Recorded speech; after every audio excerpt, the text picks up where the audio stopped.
Okay, bye-bye.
Bom dia.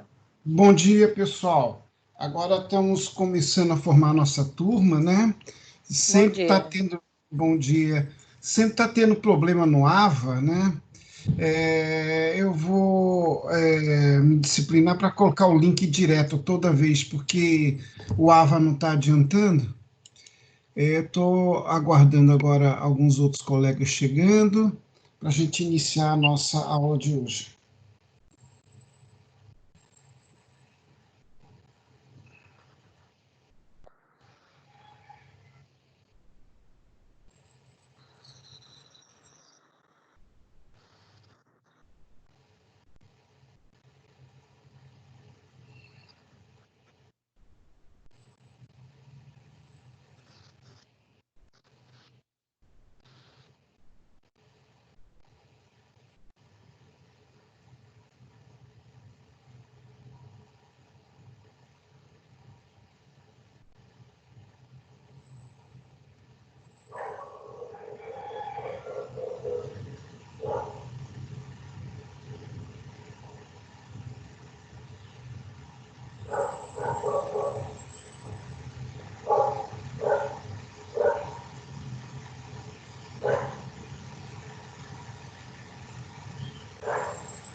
Bom, estamos com 6 colegas na nossa sala de aula, né? Então, mais um encontro nosso aqui nesse período de confinamento.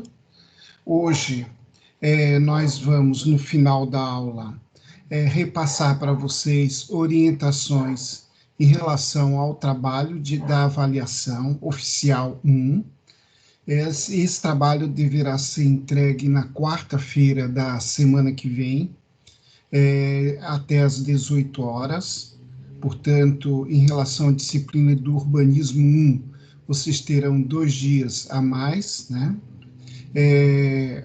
O tema de hoje, eu resolvi trabalhar um conjunto de materiais para abreviar essa parte que eu estou discorrendo sobre materiais. Nós falamos sobre as madeiras, sobre os metais. Hoje eu vou falar de outros materiais empregados em maquetes, e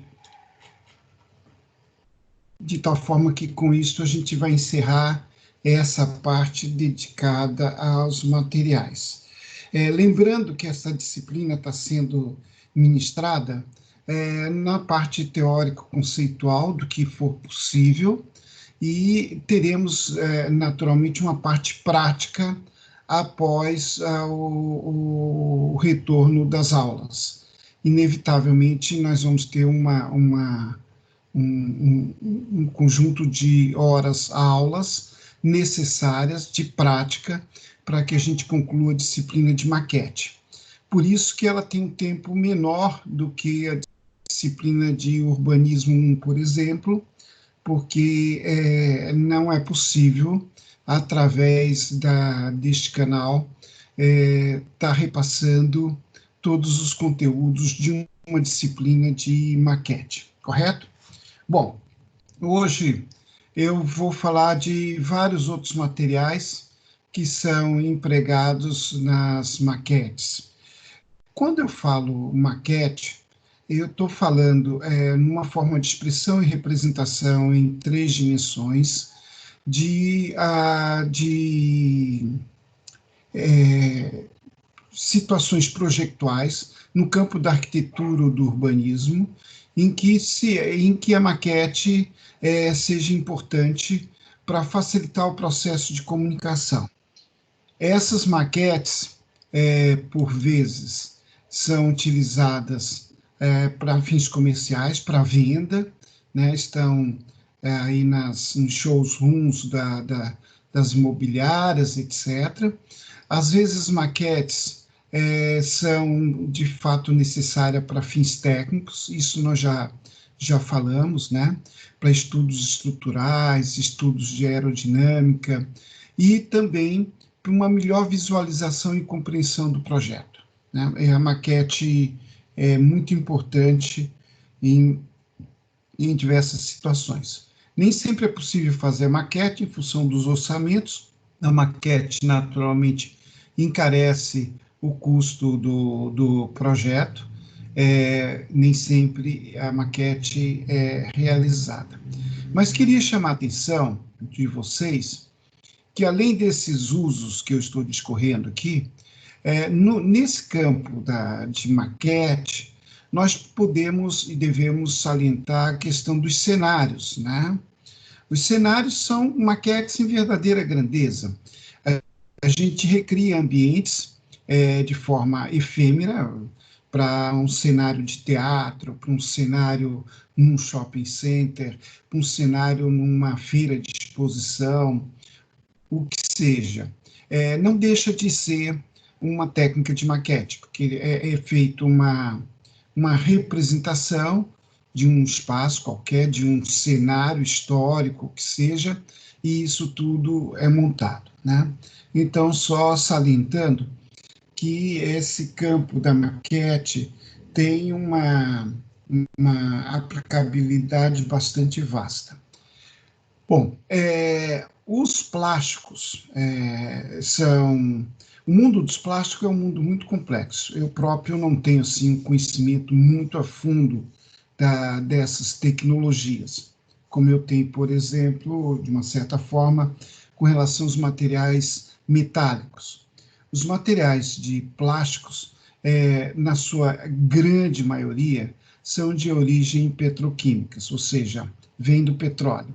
Mas existem plásticos vindo de fontes vegetais ou de outros tipos de fontes minerais que eventualmente sejam empregados.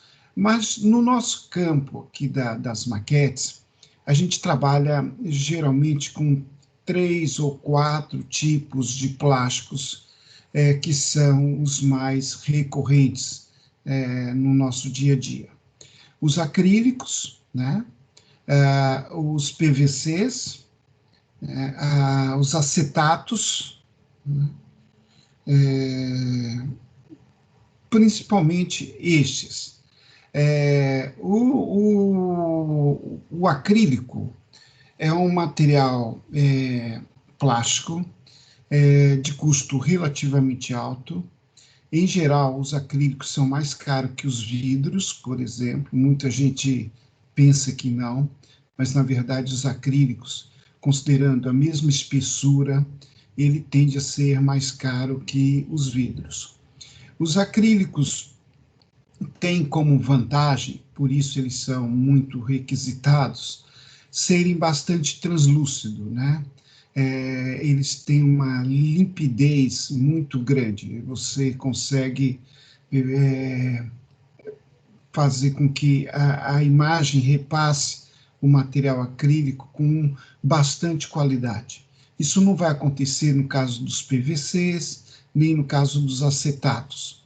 E ele, muitas vezes, tem esse fator de ser translúcido até mesmo melhor do que o vidro. O acrílico tem uma certa elasticidade, mas não muita. Comparando com os PVCs, o PVC ele pode curvar um pouco mais.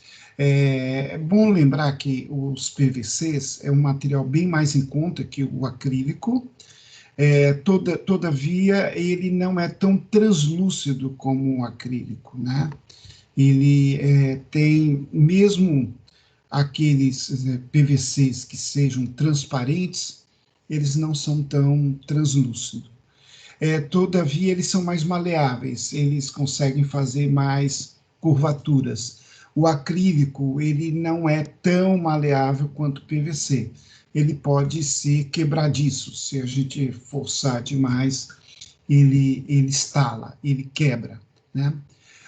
O acetato ele já é um material mais frágil, normalmente ele é utilizado em espessuras muito esbeltas, e é utilizado para fazer janelinhas, para fazer portas, no miolo das maquetes.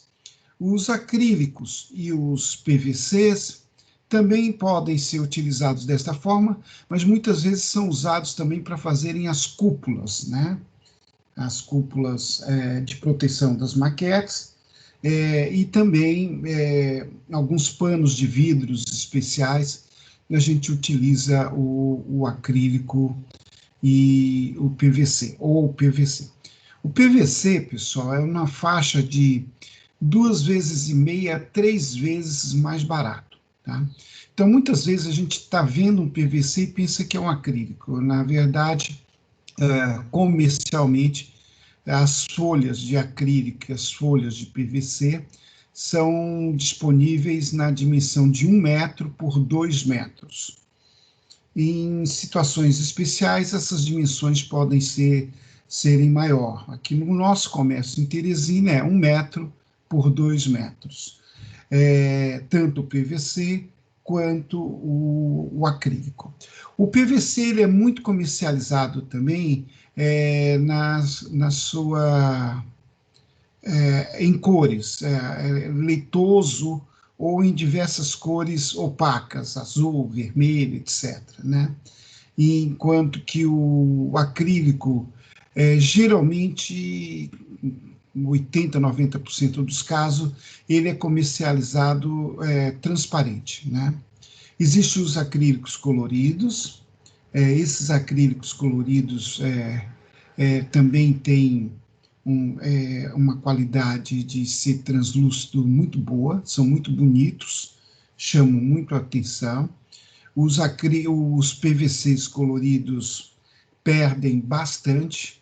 O PVC básico, transparente, incolor, ele ainda é bastante usado, mas quando parte para os coloridos, ele não tem nem de longe a mesma performance dos acrílicos. Muitas vezes, o que se faz é usar um PVC transparente e se aplica um adesivo colorido, translúcido. Então, esse adesivo vai dar aquela condição de cor. Os adesivos, as adesivagens, nesses casos, elas têm uma vida útil menor, bem menor, né? O acrílico é o material mais durável. Os, os PVCs, em segundo lugar. Tanto um quanto o outro sofrem muito nas nossas condições climáticas, especialmente quando diretamente expostos ao sol, tá? Eles derretem, literalmente, no período do BR-Obró. Então, eles duram um certo tempo, mas depois eles ficam fadigados e vão curvando, vão às vezes até estalando, né? Então, é muito comum nas placas comerciais, nas fachadas comerciais, a gente vê esse tipo de estrago, né? Esses materiais sendo com pouco tempo, 2, 3 anos, eles não aguentam uma exposição direta ao sol, tá certo? A espessura que eles são usados. As espessuras, geralmente são espessuras próximas da espessura dos vidros, que a gente também utiliza, que eu vou falar daqui a pouco. As espessuras mais recorrentes é 3 milímetros, 4 milímetros, 5 milímetros, tanto de PVC quanto de acrílico. O acrílico, ele tem mais resistência, embora ele possa ser quebradiço, como eu já falei, se houver algum tipo de curvatura mais acentuada.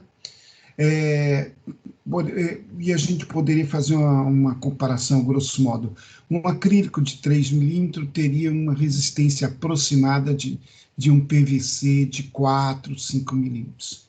Então, às vezes, a gente pode adotar um acrílico com espessura menor, se o vão não for assim tão grande, no lugar de um PVC que a espessura seria maior. E a gente teria aí uma certa economia, com uma relação de custo-benefício boa, porque o acrílico dá sempre um acabamento melhor. Não justifica, por exemplo, a gente ter acrílico para adesivar. Eu não uso isto, porque é muito caro. O acrílico só compensa ser usado na sua condição translúcida. Já o PVC ele é muito adesivado, né? Quando a gente tem superfícies que precisam ser adesivadas e que devam ter uma certa transparência, a gente costuma dar preferência aos PVCs. Tá? Os acetatos, repetindo, eles são muito. Eles, né, são comercializados em folhas menores, de 0,5 metro por 1 metro, é a comercialização mais recorrente dos acetatos, e são utilizados para aplicações mais pormenorizadas. Esses plásticos têm uma vantagem em relação ao vidro, que é a vantagem da usinagem, tá? Ou seja, eles são mais facilmente cortados, eles são mais facilmente lapidados, ranhurados. Qualquer tipo de usinagem que a gente venha fazer sobre esses plásticos, eles levam vantagens em relação aos vidros. O vidro é um material muito dúctil, ou seja, ele é muito duro, uma superfície muito dura. E por ser muito duro, ele geralmente é muito quebradiço, né? E nas maquetes, eles são utilizados com comedimento. A gente utiliza pouco vidro, em geral, nas maquetes, porque justamente a gente tem que cortar com uma ferramenta de ponta de diamante, no caso dos vidros. Esse corte nem sempre é tão preciso como é um corte numa folha de acrílico ou numa folha de PVC. O corte do PVC é o melhor, é o que tem melhor padrão de usinagem. O corte dos acrílicos oferece um pouco mais de resistência, mas os dois são bem mais fáceis de serem cortados, usinados, do que os vidros, de um modo geral. Os vidros são materiais industrializados já há muitos milhares de anos, foram inventados na Mesopotâmia, um pouco tempo depois na China, mas é voz corrente de que ele surgiu na Mesopotâmia. Inicialmente ele era utilizado até como pedra preciosa, né? Substituía pedra preciosa, de tão valioso que era. Mas na continuidade, os povos da Mesopotâmia começaram a produzir o vidro em quantidade, né? E o vidro era muito necessário no mundo da Mesopotâmia, porque os desertos daquela região, que hoje corresponde ao Iraque, Irã, Síria, Jordânia, etc., são desertos que têm muitas tempestades de areia, né? E areia é um material muito corrosivo, muito abrasivo, na verdade. Corrosivo não, abrasivo. Ele vai deteriorando a superfície dos prédios e tudo mais. O vidro surge como um meio defensivo para proteger determinadas superfícies, especialmente de palácios, né? Foi daí que surgiu o azulejo, por exemplo, né? O azulejo é do mundo árabe, justamente porque essa superfície vitrificada oferece uma maior resistência à abrasão da areia que vem do deserto, né? Que são tempestades muito poderosas. Depois os azulejos serão adaptados para o uso nas regiões de mar, porque a maresia, a areia que vem do mar também é bastante abrasiva. Por isso que os casarões lá de São Luís principalmente na face que eles ficam voltados para o mar, eles são revestidos com azulejo. Interessante observar isso. Numa visita a São Luís, vocês procurem verificar. Muitas vezes o casarão não é todo ele revestido de azulejo, mas na direção do mar ele é especialmente revestido de azulejo. Então, isso indica que é um material muito duro, né, muito resistente à abrasão, mas ao mesmo tempo ele se torna muito quebradiço. Então, no uso de maquete, ele não tem boa qualidade de usinagem, é quebradiço e ele é utilizado mais raramente. Nós temos os blindex, né, que são vidros temperados. Quando eu uso o termo temperado, a gente deva lembrar da têmpera, que eu falei na aula dos metais para vocês, né? Então, a têmpera é um tratamento térmico que aumenta a resistência dos materiais. No caso dos vidros, o blindex ele aumenta a capacidade de resistir a impactos, inclusive os blindex blindados, né, que são resistentes a tiros, por exemplo, né. Eventualmente, os blindex podem ser utilizados nas coberturas de maquetes, tá? E são utilizados eventualmente, mas como o blindex ele é feito sob medida, tá? Ele não aceita corte, o corte de blindex é muito complicado, né? Então, ele também tem resistências no uso. Tá? Eu vou dar um tempo para perguntas e vou falar agora dos materiais têxteis. Quem quiser fazer alguma indagação, fiquem à vontade. Eu falei de alguns plásticos, né? Existem muitos outros plásticos, tá? Que são utilizados no mundo da moda, na fabricação de utensílios domésticos, de uso culinário, por exemplo, etc. E tal.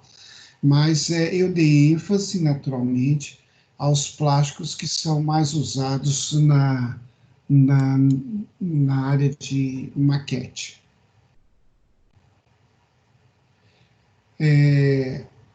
Sobre custos, né? Uma folha de acrílico de 1 metro por 2 metros, aproximadamente, uma folha de acrílico, ela é vendida hoje na faixa de 600 a 800 reais, dependendo da espessura, né? E eu estou falando de espessuras até 5 milímetros. Existem acrílicos mais grossos, né? De 1 centímetro de espessura, eu nem sei o preço, deve ser bem mais caro.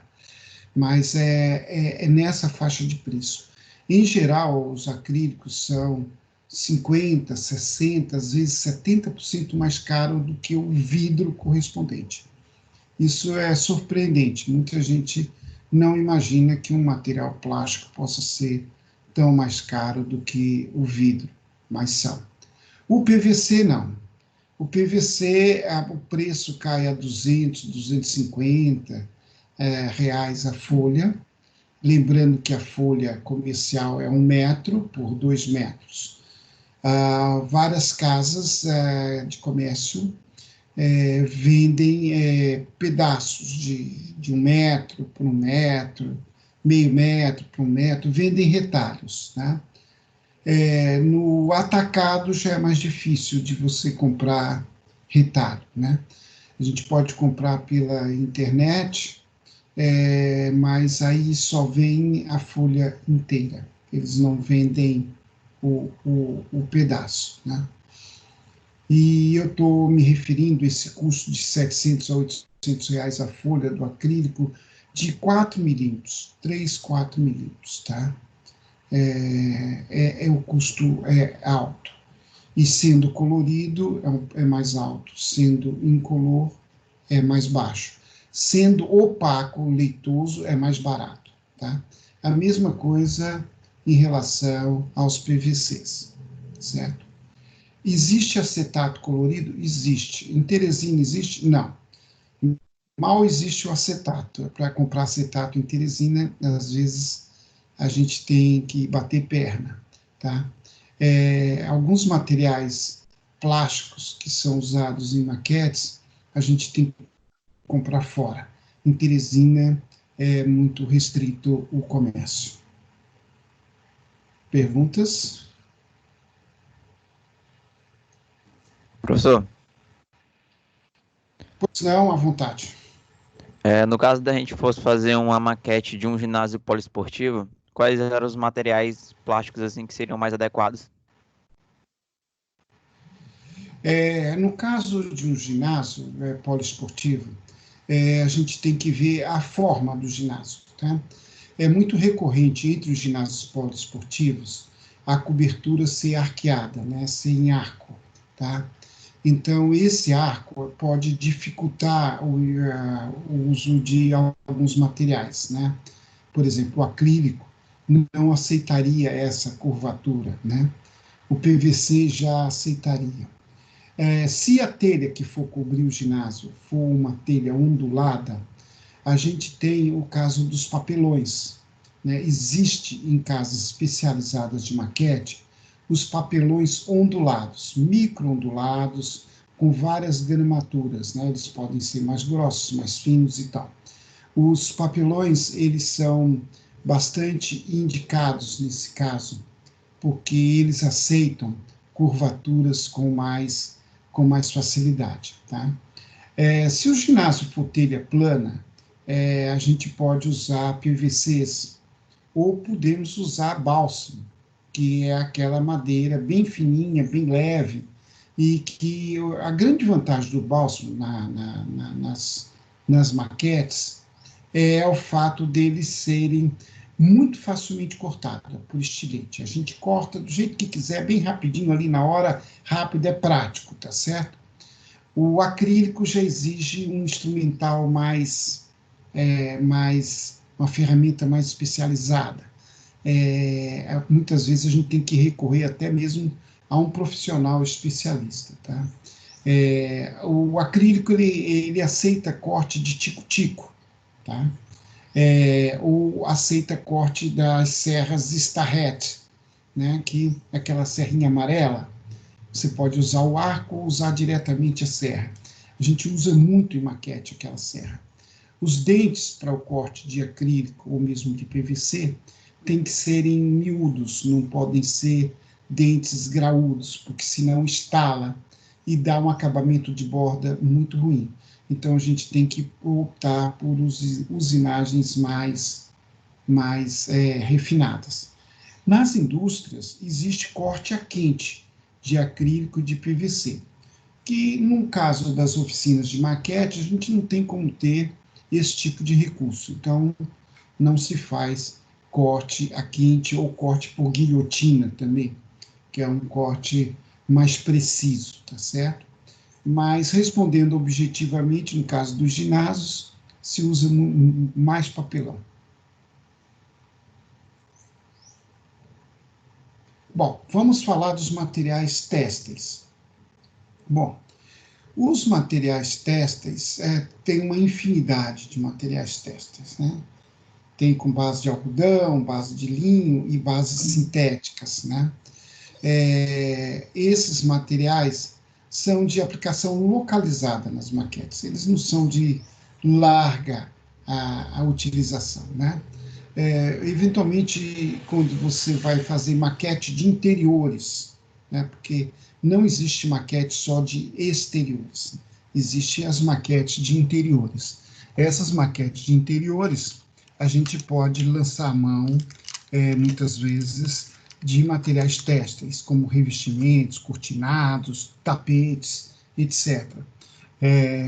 E esses materiais, eles têm um uso bastante adequado.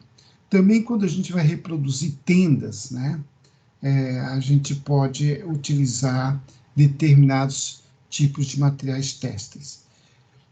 Todavia, na maquete, mais na chamada maquete de bancada e tal, os testes são, em geral, muito pouco usado. Quando a gente fala maquete no sentido mais amplo, a gente entra no campo da cenografia, né? Das ambientações, etc. A gente utiliza muito tecido colado na madeira ou no MDF para fazer revestimentos superficiais. Eles podem ter uma vida útil razoável, não muito grande.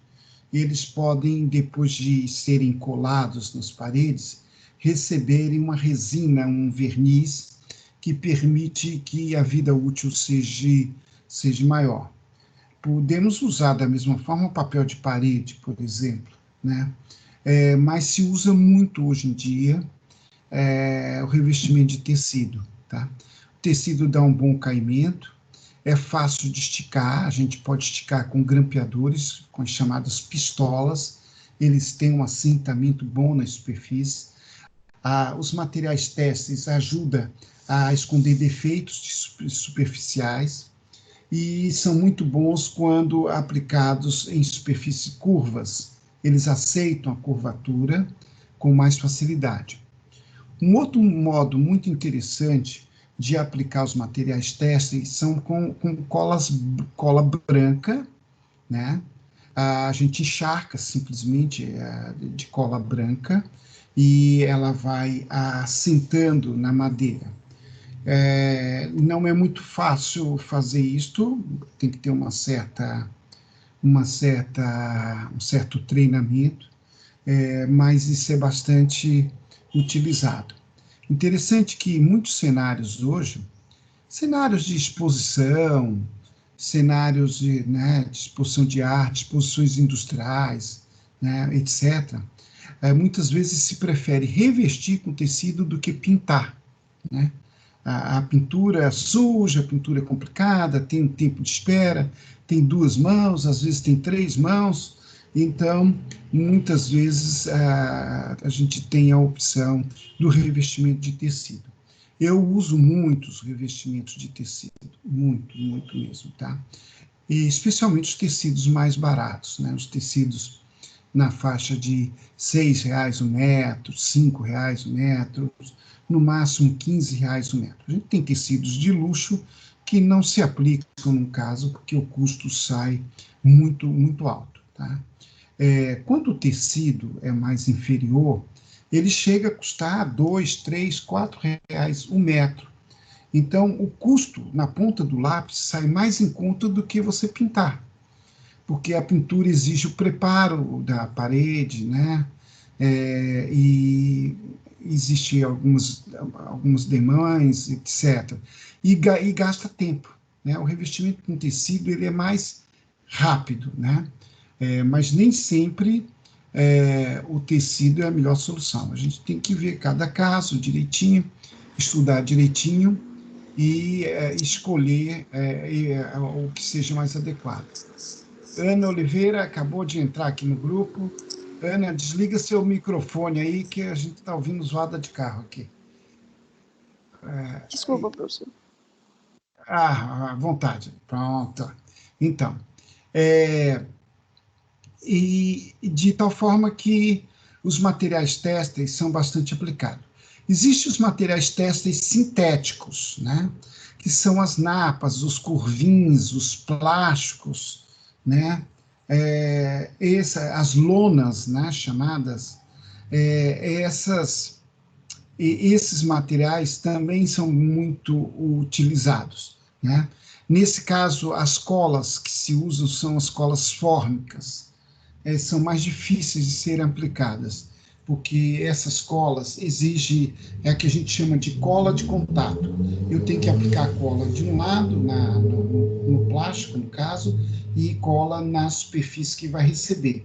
Aí eu dou um tempo de cura chamado, esse tempo em geral é 7 segundos, 10 segundos, 12 segundos, depende da temperatura externa. Aí depois é que eu tenho que colocar em contato um com o outro. Se eu colocar antes ou se eu colocar depois, eu perco o tempo do contato e não tenho uma boa aderência. Ou seja, é meio chato, né? Sem contar que a cola fórmica ela é amarelada, e muitas vezes ela extravasa e termina não dando uma boa condição de acabamento. Recentemente, a questão de uns 3, 4 anos atrás, ficou comum no nosso mercado comercial, eu acho que já existia muito antes, mas chegou para nós aqui no Piauí, as chamadas colas de contato instantânea, tá? É a cola rápida, tá? É em spray, inclusive, né? Você dá uma sprayada e já aplica direto a lona plástica, o tecido. Isso serve também para colar acrílico na madeira, serve para colar madeira com madeira, etc. Então, essas colas spray são muito mais caras. O custo é bem mais alto. Elas vendem em tubo e vendem em spray. Tá? Tem a marca Amazonas, por exemplo, né? Tem a marca Formica, tem várias marcas, 3M, mas elas são bem mais caras, né? Então, vai depender de onde a gente vai usar para escolher a cola menos dispendiosa. E saber a condição de orçamento que a gente tem, né? Às vezes não se tem um bom orçamento.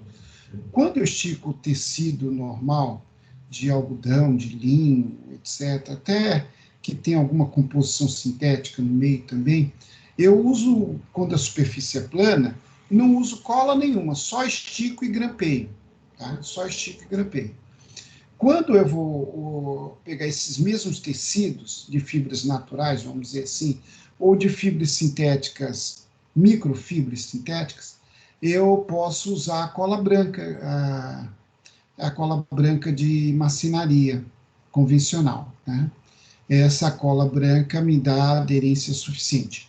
Ela, todavia, não cola as lonas, não cola os acrílicos, não cola as napas, não cola os corvins, etc.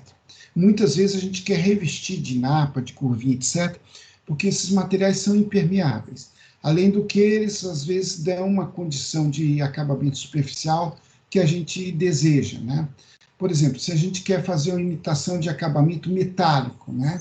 Então, hoje a gente tem esses materiais sintéticos, bronze, chumbo, e com efeito metálico, perfeito. Então, você vai, estica, tá? Os materiais sintéticos podem ser grampeados? Também podem, tá? Mas eles são mais vulneráveis ao grampo. Com o tempo, eles podem ir se soltando do grampo, tá? Se a superfície for reta e o vão não for muito grande, ou seja, a tração não for muito forte, se for pouco tracionado, o grampo resolve perfeitamente. Agora, se a extensão é grande, a tração vai ser muito forte, a gente tem que recorrer à cola fórmica, que senão não adere suficientemente.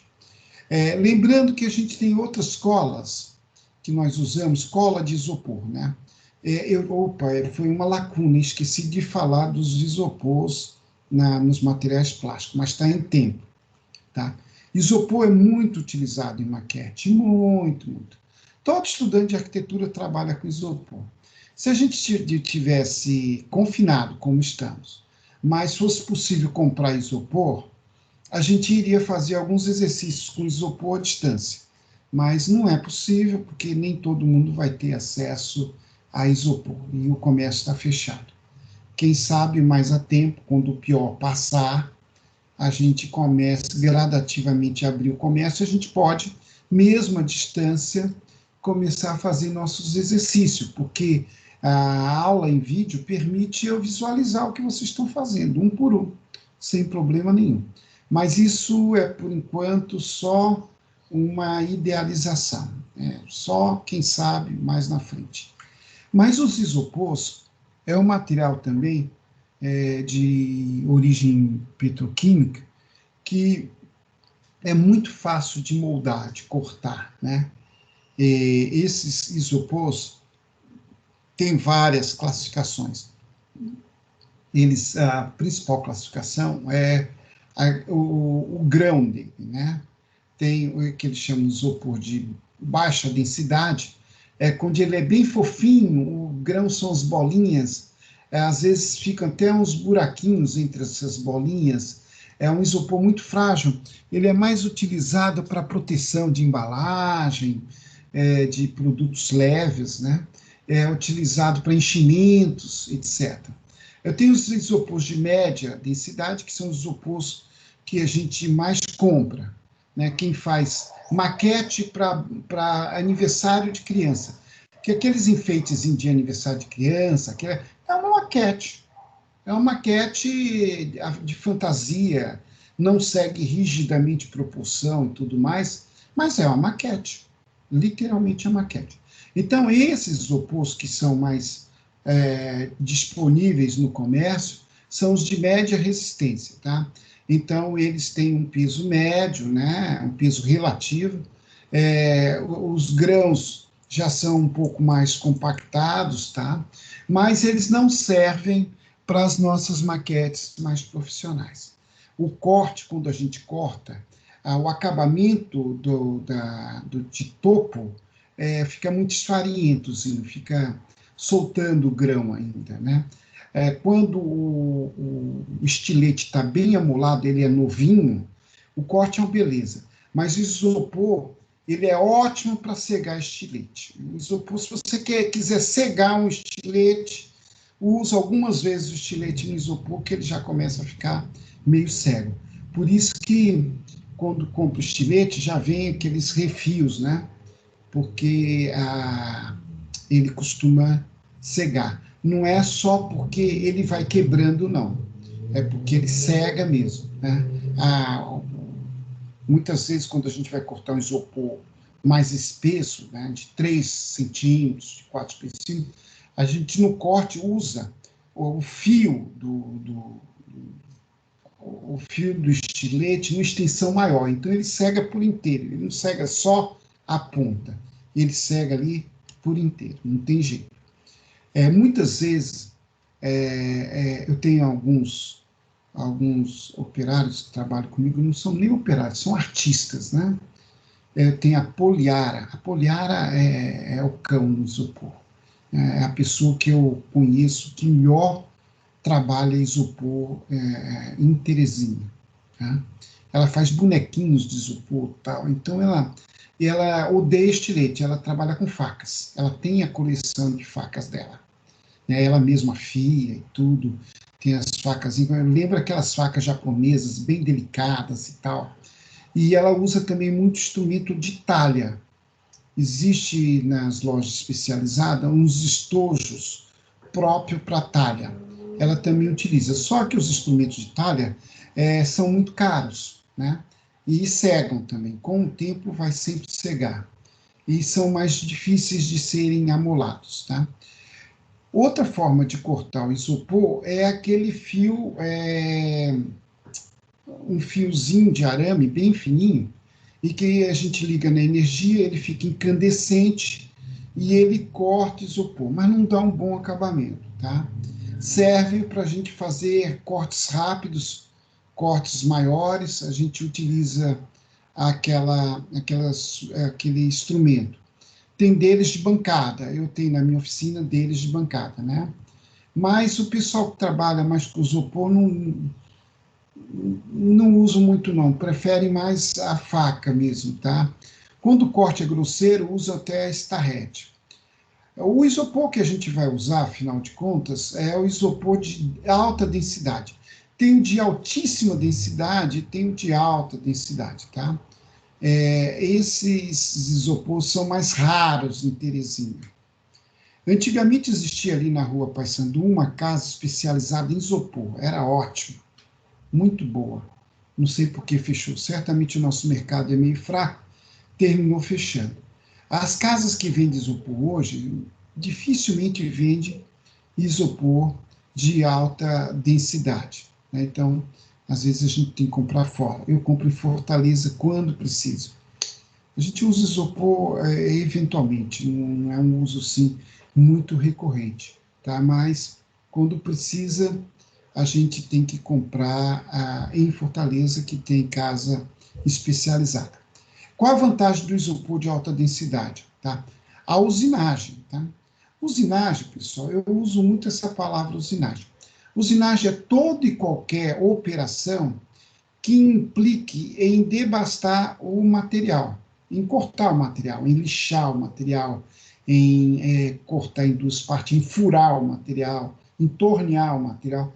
Existem muitos tipos de usinagem, tá?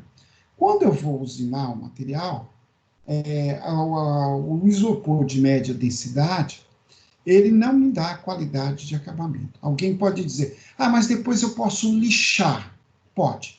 A lixa ajuda, melhora um pouco o acabamento, mas sempre fica aqueles buraquinhos, aquelas irregularidades superficiais. Inclusive, no acabamento dele mesmo, da folha que já vem da indústria, o acabamento superficial ele é muito irregular, né? E não é fácil regularizar. Alguém pode dizer, eu posso emassar, né, dar uma lixa e ficar bem lisinho. No caso do isopor, isso não resolve, porque como o isopor é altamente flexível, qualquer movimento que eu faça, estala a pintura. Então, termina não resolvendo. Tá? Então, o ideal mesmo é utilizar o isopor de alta densidade. Até para a lixa, fica melhor de ser trabalhado, né? Mas, lembrando que no caso das maquetes, os isopores são utilizados para fazer, por exemplo, estudos de pré-maquete, né? Antes de fazer a maquete de verdade, eu posso fazer uma simulação de isopor? Posso. Posso fazer estudos rápidos com isopor. No urbanismo, o isopor é muito usado, porque no urbanismo não se requer muito o jogo de textura, os detalhes arquitetônicos e tudo mais. Muitas vezes o que se quer mesmo é somente o jogo de volumes das quadras, das principais edificações e tal. Então a gente usa muito o isopor, mas de alta densidade, para facilitar o corte, a durabilidade, inclusive, né? Porque o isopor de média ou baixa densidade, qualquer encostadinha ele já quebra, tá? O de alta densidade ele já tem uma resistência um pouco maior, tá? E aceita tratamento, aceita pinturas e tal, com mais facilidade do que o outro isopor. O outro isopor aceita também, mas fica mostrando os defeitos, tá certo? Então, isopor é um material que inevitavelmente nós vamos usar nos nossos trabalhos, nos nossos exercícios. Todo estudante de arquitetura passa por sua fase de isopor, né? E porque também é um material mais barato, né? Ele é bem mais barato. Se eu for fazer com madeira, sai bem mais caro. Como eu tenho uma oficina de marcenaria, é de pequeno porte minha oficina, mas é uma oficina que produz muitos restos de materiais, na nossa parte prática de oficina, vocês vão ter muita fartura de material, porque eu vou levar para lá bastante material para a gente poder se divertir. De madeira, de isopor, de todo o material que tiver de sobra lá possível, né? E dependendo da época da gente ter trabalho também, né? Porque agora parou tudo, né? Com essa parada eu já perdi inúmeros clientes, vários clientes grandes, que adiaram projetos ou cancelaram projetos. A fase está muito complicada, né? Mas ainda tem lá uns restos de materiais na oficina, dá para garantir os nossos trabalhos com certeza. Outros materiais que a gente pode falar, a gente tem materiais de acabamento diversos, né? Mesmo entre os isopor, a gente encontra no comércio isopor de bolinha para preencher almofada, né? Essas almofadas, preencher embalagens, etc., de proteção. Esse isopor de bolinha é muito usado para fazer árvores em maquete, tá? A gente usa cola e vai agregando aquelas bolinhas e elas simulam a copa das árvores com muito interessante. Eu gosto muito do efeito plástico. A gente pode usar o caule, um palito de dente, né? Ou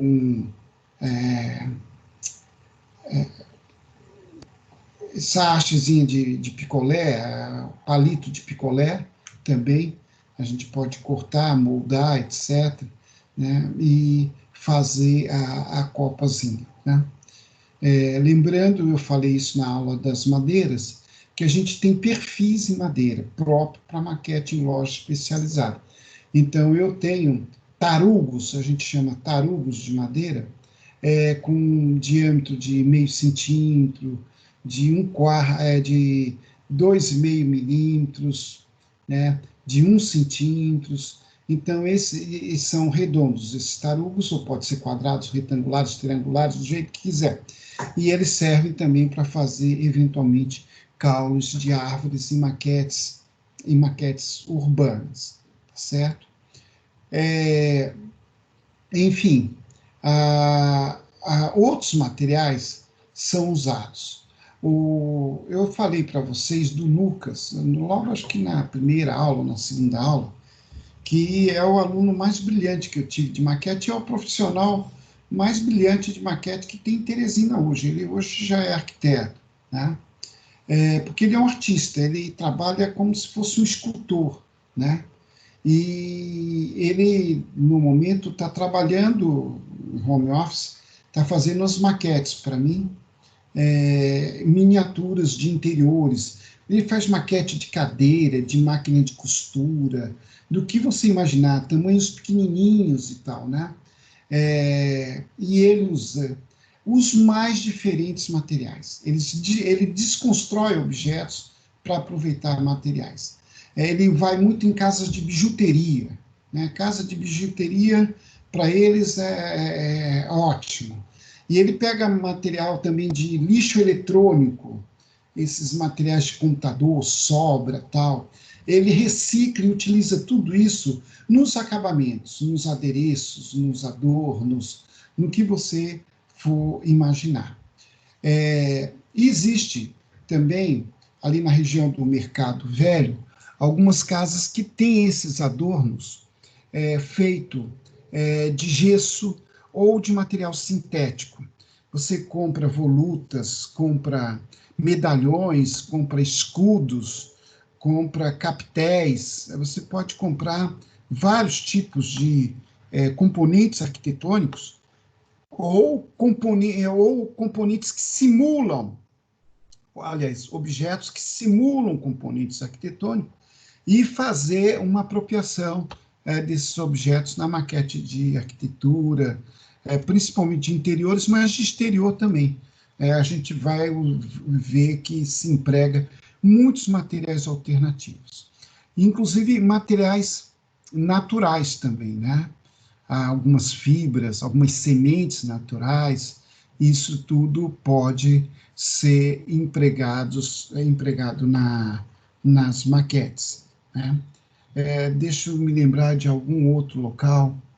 Eu ando muito ali naquela região do mercado, ali aparecem muitas alternativas, muitos usos eventuais que a gente pode usar. Buritis, o buriti é um material ótimo para maquete, além de ser leve, né? Ele é facilmente cortado, e o talo do buriti, que é usado para fazer gaiola de passarinho, por exemplo, ele é ótimo como para aplicação de frisos e tudo mais. Alguém pode dizer, mas isso já tem pronto. Tem, mas é caríssimo, é muito caro. Tudo isso tem. Em loja especializada de maquete tem, tá? Os entablamentos, os frisos arquitetônicos, ranhurados, do jeito que você imaginar. Mas é tudo muito caro, muito, muito caro. Então, muitas vezes, a gente parte para o uso de materiais naturais, ou alternativos, ou de reciclagem, para fazer a simulação desses componentes arquitetônicos que, se a gente for comprar diretamente, sai caro. Bom, existe nessas lojas especializadas de maquete componentes já prontos, por exemplo, as figuras humanas, os bonequinhos, né? Esses bonequinhos têm de várias escalas. Tem um bonequinho na escala de 1 para 100, 1 para 50, que vocês estão, assim, nas primeiras séries do curso de arquitetura, né, nos primeiros períodos, ou no meio do curso, mais ou menos, mas, enfim, Não sei se todos já têm, porque eu tenho aluno de primeiro ano aqui na turma, por isso que eu tenho que, às vezes, esclarecer. A escala de 1 para 50 e a escala de 1 para 100 é a escala mais recorrente. Pode falar, alguém está querendo falar. Ah, não, foi por engano. Então, essas escalas desses bonequinhos, de 1 para 100, 1 para 50, são muito recorrentes. Diga lá, quem tá acendendo a luz para falar aqui é o... Deixa eu colocar meu óculos. Não sei se é querendo falar mesmo, não. Kelson, você quer falar alguma coisa? Não, então foi por engano. Tá, então, as maquetes, o uso de material em maquetes, eles podem vir prontos já. Então, você tem jarrinhos, tem árvores, tem semáforo de trânsito pronto, tem poste, inclusive, que acende a luzinha, tem todo tipo, tem uma coleção enorme, né? Em São Paulo, a Aerobras é a referência maior, e a Casa dos Artistas, tá? Também é uma grande referência. Mas lembrando que essas casas hoje recebem uma concorrência predatória muito forte dessas máquinas, né, que eu tenho aqui atrás, ó, que são as impressoras 3D, né? Essas impressoras 3D, elas tendem a fazer tudo isso, tá? Um custo menor e às vezes mais rápido, tá? Às vezes não tão mais rápido, tá? Então, quando você recebe uma encomenda e tem que entregar rápido, você vai e compra na loja já tudo pronto, que sai mais fácil. Essas impressoras 3D estão provocando um impacto muito grande nas maquetes, né? Elas trabalham com vários tipos de materiais, em geral materiais sintéticos, mas trabalham com madeira, trabalham com metal, né?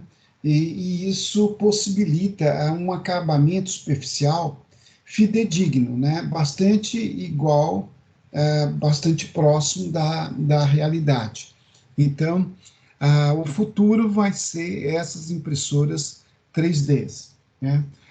A que eu tenho, ela tem tipo 60 por 70 por 60, né? Tem delas 1 metro por metro por 1 metro.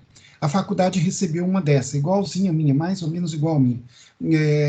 Está comprando insumos, está atrás de insumos. Até me perguntaram onde tinha, mas tem que ser pela internet. Não vende em Teresina, do meu conhecimento, não vende em Teresina ainda. Porque muitas dessas impressoras, que existe lá na Federal, por exemplo, na Escola Técnica e tal, estão sendo utilizadas agora para fazer protetores, né, aquelas máscaras de PVC rígido, tal, para uso hospitalar, e outros equipamentos que estão em falta nessa crise que nós estamos vivendo.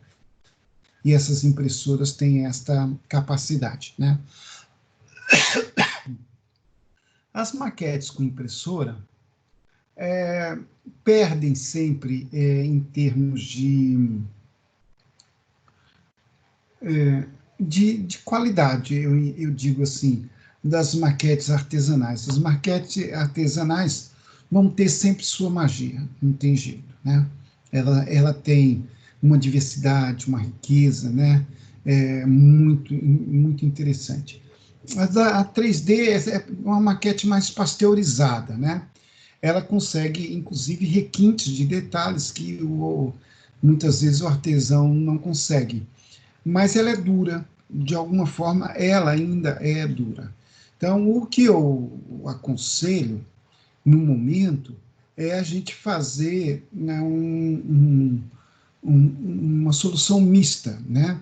Onde a gente trabalha componentes feitos em 3D com outras bases e outros componentes feitos artesanalmente. A gente vai ter um resultado que eu considero mais interessante. Nas exposições de arquitetura, nas bienais de arquitetura, etc., que recebem maquetes físicas, a gente vê ainda hoje a predominância absoluta das maquetes artesanais, né? A maquete digital está entrando, mas ainda entra devagar. Não tem a mesma condição de resposta que o outro tipo de maquete. Abrindo o microfone para perguntas, aí eu vou falar do nosso trabalho.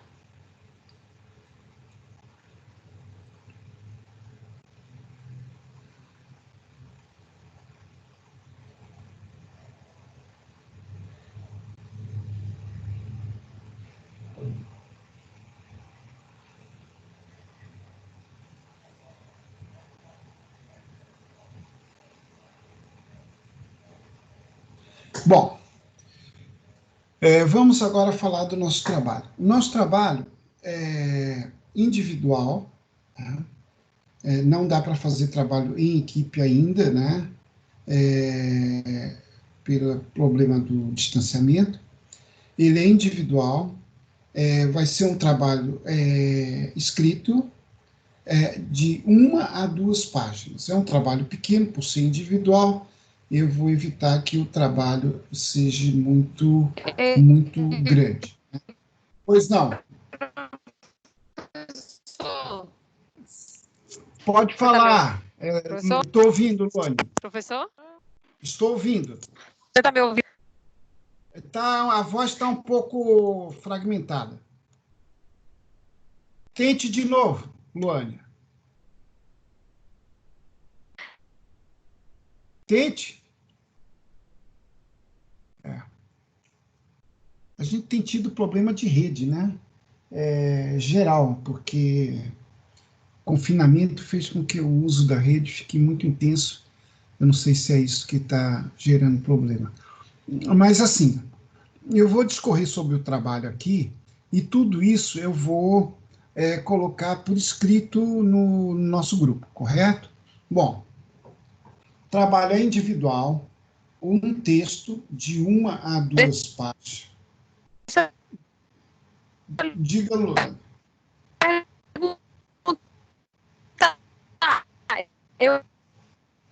Você está me ouvindo? A sua voz está fragmentada. Agora está melhorando.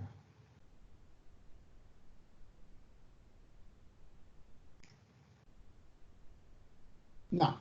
Então, esse trabalho, ele vale a avaliação oficial 1. É uma avaliação que tem menos peso. Essa disciplina, as notas são totalmente atribuídas pelo professor, por mim. Então, o trabalho 2, que deve acontecer em junho, julho, não sei, esse trabalho 2 vai ser prático e vai valer um peso maior, que vai ser a maquete propriamente dita, tá certo? Assim como o trabalho parcial 2 também vai ser uma etapa da maquete, que vai ser o trabalho final de vocês, tá certo? Mas isso vai acontecer somente daqui 1 mês e meio, 2 meses, dependendo aí de como essa situação for sendo encaminhada daqui para frente. Mas, enfim, o prazo vai ser quarta-feira da semana que vem, de hoje a 8 dias, 18 horas. O tema é impressão digital. Impressão digital. Vocês deverão pesquisar esta novidade, a impressão digital. Tá? Vocês vão poder abordar qualquer tema nesse campo da impressão digital. Uma abordagem não precisa necessariamente ser igual à outra, né? Vocês podem abordar temas assim: que materiais são utilizados na impressão digital? Tipos de impressora digital? O uso da impressão digital na confecção de maquetes em arquitetura. Acabamentos possíveis na impressão digital. As cores na impressão digital, as estampas, etc. A resistência estrutural dos produtos da impressão digital. Ou seja, vocês vão cair no campo da impressão digital, vão escolher um tema qualquer, né? E vão abordar em uma página, no máximo 2. É bem simples. Eu estou dando uma área, dentro dessa área existe uma vastidão muito grande de possibilidades de abordagem, e eu quero que vocês abordem alguma temática da impressão digital. Alguns podem até falar assim, custo da impressão digital, quanto é uma impressora digital e tal, etc.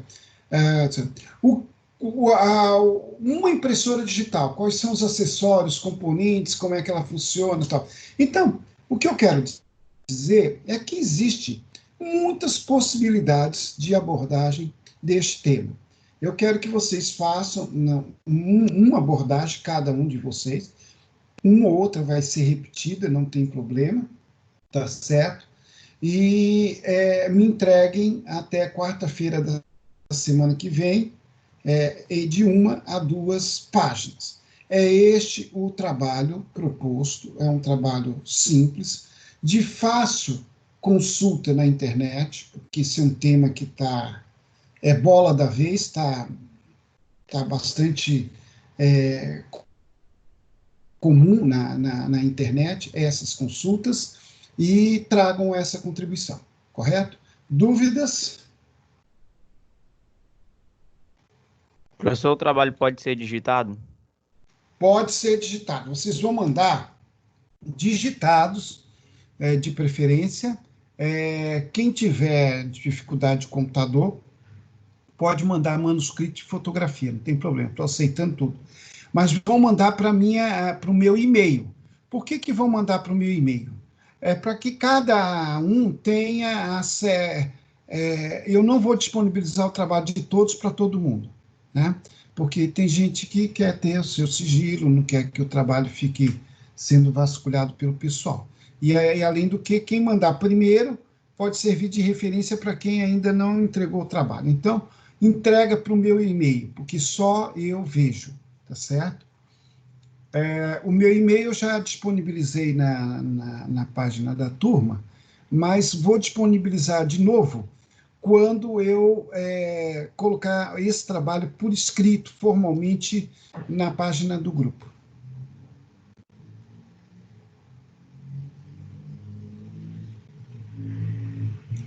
Alguma dúvida mais? Bom, então, com as recomendações de sempre, fiquem em casa. Vocês viram ontem 204 novas mortes no país. Os gráficos não estão doidos, né? Eles estão, infelizmente, seguindo uma tendência que já aconteceu em outros países do mundo. Eu acho que a gente tem que tomar os nossos cuidados, por nós, individualmente, cada qual, mas também pelo coletivo. Fiquem em paz, fiquem em casa, e até o nosso próximo encontro, para quem assiste a disciplina de Urbanismo 1, na segunda-feira, 8 horas da manhã. E de maquete, sempre às quarta-feiras, 9 horas da manhã. Um grande abraço e até mais.